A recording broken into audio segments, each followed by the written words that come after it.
So welcome guys. सो आज करने वाले branch and bound algorithm and solve this travelling salesman problem. Okay, so this is also a previous year question. So मैं आपको branch and bound algorithm कहता है वो पहले बताता हूँ, देन इसे सॉल्व करके दिखाता हूँ। Okay, so this is my personal simple notes. Okay, आप इसे रेफर करो एंड आपको अच्छे मार्क्स डेफिनेटली मिलने वाले हैं। So what is branch and bound algorithm? So it is a optimization technique. Okay, आप इसे थोड़ा सा एक्सटेंड करके लिख सकते हो, मैं आपको सिर्फ कीवर्ड बताऊंगा। So it is a optimization technique. It use divide and conquer. Okay, ये डिवाइड एंड कॉन्कर को यूज़ करता है। सो डिवाइड एंड कॉन्कर को कैसे यूज़ करता है? ये ब्रेक करता है large problem into small and then solve. Okay, then उसे सॉल्व करता है। So what is branching? Branching is the process of generating sub problems. So sub problem generate करने का काम करता है ब्रांचिंग। एंड बाउंडिंग, बाउंडिंग क्या करता है? उन्हें बेस्ट सॉल्यूशन कैलकुलेट करने का काम करता है। So bounding calculate how good the branch is. Okay, and ये पर्निंग क्या होता है? Prune bound the bad solution. What is mean by pruning? Pruning means delete. ये सिर्फ डिलीट करता है। ओके, डिलीट करता है बैड बाउंड को। ओके, या बैड सॉल्यूशन को। ओके, इसमें इसका बैड सॉल्यूशन होगा तो इसे डिलीट कर देगा, डायरेक्टली इधर से इधर जाएगा। समझ गए? एंड देन इसके बाद आप लिख सकते हो this explore all the possible solution in the structured way. Okay, structured way में सब सॉल्यूशन को विजिट करता है। Okay, it find the best solution. Okay, it find the best solution. आप इन्हें थोड़ा सा एक्सटेंड करके लिख सकते हो अपने एग्जाम में। Okay, then what are the examples? So example इसके है travel salesman problem and job scheduling. Okay, now ये वाला प्रॉब्लम सॉल्व करते हैं। सो यहाँ पे ये डायग्राम है। सो हमें यहाँ से ट्रैवल सेल्समैन प्रॉब्लम सॉल्व करना है। सो ट्रैवल सेल्समैन प्रॉब्लम होता है क्या, मैं आपको इजीली पहले मेरी भाषा में समझाता हूँ एंड देन इसे सॉल्व करके दिखाता हूँ। सो यहाँ पे ये प्रॉब्लम दिया हुआ है, यहाँ पे 0, 1, 2 एंड 3 इतने पॉइंट्स है। सेल्समैन, आपको सेल्समैन तो पता ही होगा, वो घर घर जाता है। सो ऐसे समझ सकते हो 0 is 1 home, 1 is 1 home, 3 is 1 home, 2 is 1 home. Okay, so ये घर है, सेल्समैन इसे विजिट करना चाहता है। ओके, सो फर्स्टली वो विजिट कहाँ करेगा? जहाँ पे उसे कम कम डिस्टेंस तय करना पड़े। ओके, सो फर्स्टली ये 1 को विजिट करने वाला है क्योंकि इसका 10 ही है। सो दैट्स वाई ये इसको फर्स्ट को विजिट करने वाला है। देन इसके पास 2 ऑप्शन है, या ये 2 के पास जाए या 3 के पास जाए। 2 के पास कितना डिस्टेंस है? 35 एंड 3 के पास 25। सो देन ये जाएगा 25 की तरफ। सो 25 डिस्टेंस कवर करेगा एंड जाएगा थर्ड की तरफ। ओके, थर्ड थर्ड या घर पे नहीं जा सकता। सो इसे कुछ चाह रहा ही नहीं, इसे सेकंड के पास जाना ही होगा। सो ये 10 और 25 एंड 30 ये सेकंड के पास जाएगा। फिर देन वापस से ही अपने घर चला जाएगा। ओके, घर या ऑफिस चला जाएगा ये सेल्समैन। सो फाइन, सो इसे कितना डिस्टेंस कैलकुलेट करना पड़ा? 20 + 20 10 + 25 + 30 + 15। ओके, 10 एक कैरी 5, 6, 7, 8। सो इसे 80 किलोमीटर्स चलना पड़ा। ओके, 80 किलोमीटर्स इन सबको, और ये इसका बेस्ट सॉल्यूशन है। या ये इधर से यहाँ भी जा सकता था, यहाँ से 35 इधर जाएगा, फिर 30 और इधर जाने वाला था, देन वापस से 20 और इधर जाने वाला। सो ये इसका बेस्ट सॉल्यूशन होने वाला है। सो अब मैं आपको बताता हूँ कि इसे आप एग्ज़ाम में कैसे सॉल्व करोगे। ओके, सो मैंने यहाँ पे मैट्रिसेस ड्रॉ कर दिया है। सो मैट्रिसेस मैंने ड्रॉ कैसे किए?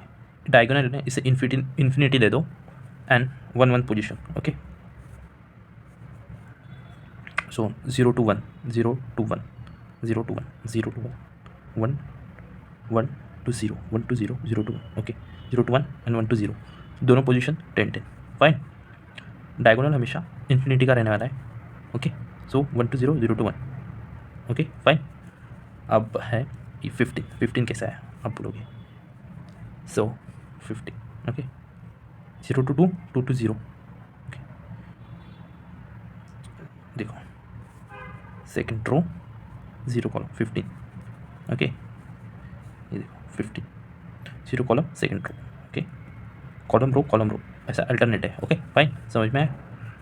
एंड देन 20 कैसा है? 20 0 3 0 3 20 0 3 3 2 0 3 2 0 3 2 0 0 2 30। फाइन, समझ में आया? 0 row. Okay, 0 row third column, 0 row third column 20। ऐसा ही उल्टा इसका third row 0 column 0 column, so 20। So ऐसे ही मैंने बाकी सब भी फिल किए, आप भी ऐसे फिल करो फर्स्ट। देन स्टेप 2 में आएगा, स्टेप 2 में करना पड़ेगा रिड्यूस, हमें इन सबको रिड्यूस करना पड़ेगा। सो रिड्यूस करने के लिए क्या करना पड़ेगा, सभी रो में के ना जो भी स्मॉल है उसे लेना है। इसमें स्मॉल क्या है 10, इधर लिखने का है, मैं आपको सिर्फ बता रहा हूँ। यहाँ पे यहाँ पे स्मॉल क्या है 10 10, यहाँ पे 15 15, यहाँ पे 20। फाइन, तो इसे रिड्यूस करेंगे। अब ये रिड्यूस करने के लिए हमें ये सब इसमें से माइनस करना पड़ेगा, ये सब इनमें से माइनस करना पड़ेगा infinity as it is. Okay, ये इन सब में से माइनस करना पड़ेगा, इसमें से एंड इसमें से। सो 10 - 10 0, 15 - 10 5, 20 - 10 10। Okay, 10 - 10 0, infinity as it is 25 and 15, and then इसमें से 15 माइनस करना पड़ेगा। So 0, 35 minus 0 20। Okay, and infinity as it is 15। Okay, और इसमें से 20 0 सॉरी 5, यहाँ से 10 एंड इन्फिनिटी। ओके, अब इसका टोटल लेना पड़ेगा। इसका टोटल कितना है 40 55। फाइन, इसका टोटल आया है 55। नाउ अब क्या करना है, अब हर एक कॉलम चेक करना पड़ेगा।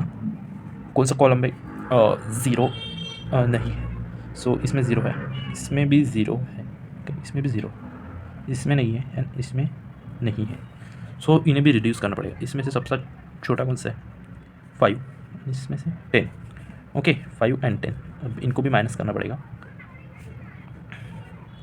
देखो 5 + 10। ओके, 5 एंड 10 इसमें से ला छोटे वाले। ओके, इस कॉलम में से 5 एंड इस कॉलम में से 10 हमें रिड्यूस करना पड़ेगा। Fine, infinity 0 0 0 0, infinity 25 0 20, infinity 5 0 5 5 and infinity. Okay, इन दोनों का भी ऐड करना पड़ेगा 15, एंड जो हमारा रो है इसमें इसे ऐड करना पड़ेगा 55। फाइन, सो ये कितना हुआ 70। ओके, 70 आ गया है अपना। सो 70 is the minimum cost. So 70 is the minimum cost. Now देखो 70 इसका मिनिमम कॉस्ट आएगा। ओके, हमारा आंसर 80 आने वाला है, हमने पहले ही कैलकुलेट किया हुआ है। सो 70 से स्टार्ट करते हैं। सो दिस इज़ 0, ये यहाँ से यहाँ गया 1 में 1, इसमें 10 ऐड हो गए, 70 + 10 80। ओके, 80 इसमें ऐड हो जाएगी। ओके, ये 70 पे। फाइन, यहाँ पे 2 है एंड यहाँ पे 3 भी है। ओके, 1 2 एंड 3 है। ओके, सो सबसे कम इसका है, देन थर्ड का 20 है, इसका कितना है 15। सो सबसे कम है 10, सो वो 10 की तरफ ही जाने वाला है ना फर्स्ट। ये इसे स्टेप 3 भी लिख सकते हो आप, ऐसे स्टेप लिखते जाओ, इसके भी मार्क्स मिलने वाले हैं आपको।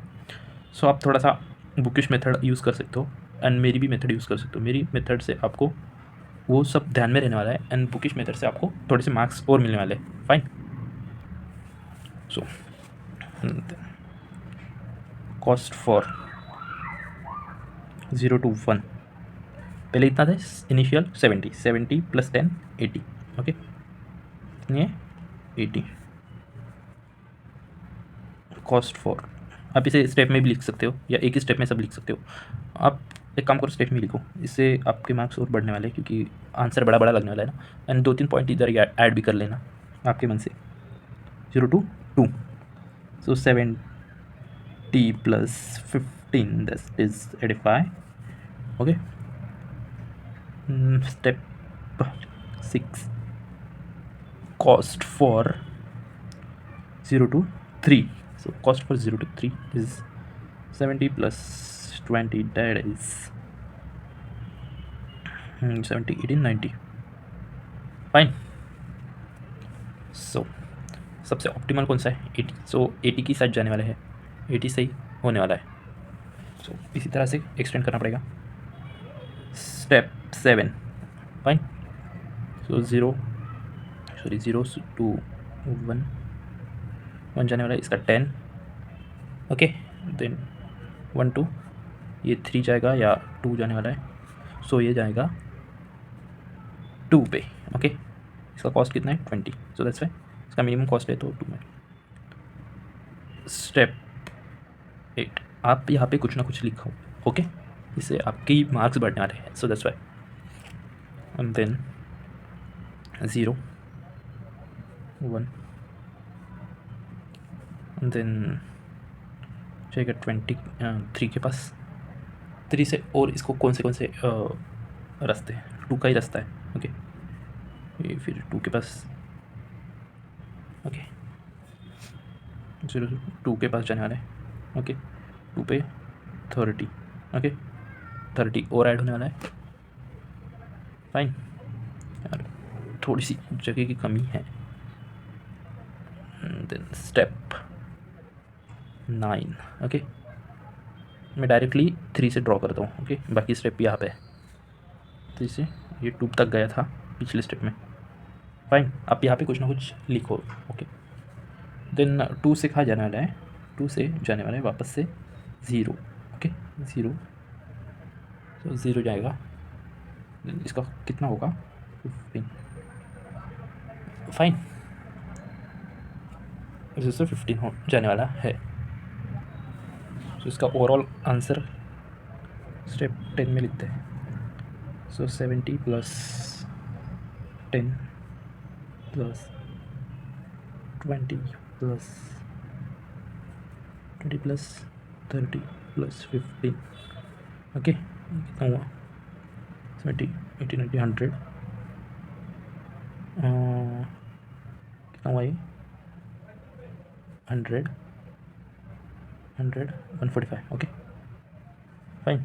इतना हुआ है इसका total cost, but the answer is the total cost according to problem बरा, according to problem is 80 and path is 0 to 1 1 to 3 3 3 to 2 2 to 0, this is the path, okay, fine। Like कर दो एंड सब्सक्राइब कर दो भाई।